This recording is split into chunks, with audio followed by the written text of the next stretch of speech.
नतीजा ये हुआ कि आधी रात को गांधी जी को रेलवे स्टेशन से बाहर फेंक दिया गया, लेकिन गांधी जी ने उस जख्म को सहलाया नहीं, उसे कुरेदा और उनके अंदर एक हथियार उगाया, सिविल नाफरमानी। जालिम का न कहा मानना ही सिविल नाफरमानी है और इसी के साथ एक इतिहास की शुरुआत होती है।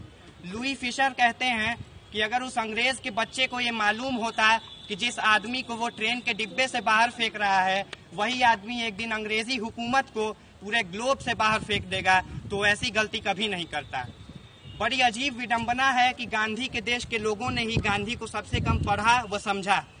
हैरी पॉटर और चेतन भगत को दिन रात भोर दोपहरी एक करके पढ़ने वाली युवा पीढ़ी अगर गांधी जी को तबीयत से पढ़ दी होती तो आज पीढ़ियों का सबक शायद कुछ और होता, लेकिन हमने ऐसा नहीं किया और यही कारण है कि आज तमाम फैंसी और फेसबुकिया ज्ञान हमारे पास हो गए हैं।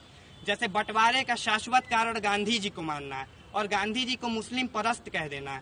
तो मैं ये कह देना चाहता हूँ कि गांधी से बड़ा कोई हिंदू नहीं था, लेकिन गांधी के हे राम से बाकी कौमें डरती नहीं थी, क्योंकि गांधी भारत में धर्मनिरपेक्षता के प्रतीक थे।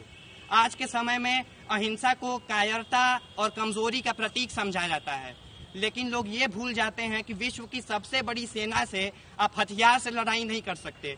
उसके लिए आपको एक ऐसा हथियार चुनना होगा जिसका मुकाबला वो न कर सकें, और वो हथियार है अहिंसा।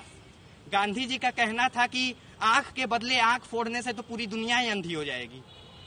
उनका ये भी मानना था कि ऐसी पढ़ाई जो आपके हुनर को बढ़ावा न दे वो बदतमीजी की पढ़ाई है।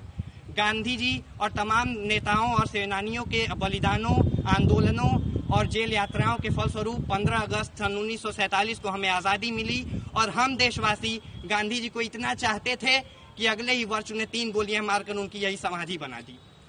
लेकिन गांधी कभी मरते नहीं हैं, क्योंकि गांधी एक विचार का नाम है, गांधी एक व्यक्ति का नाम नहीं है और विचार सदैव जीवित रहता है।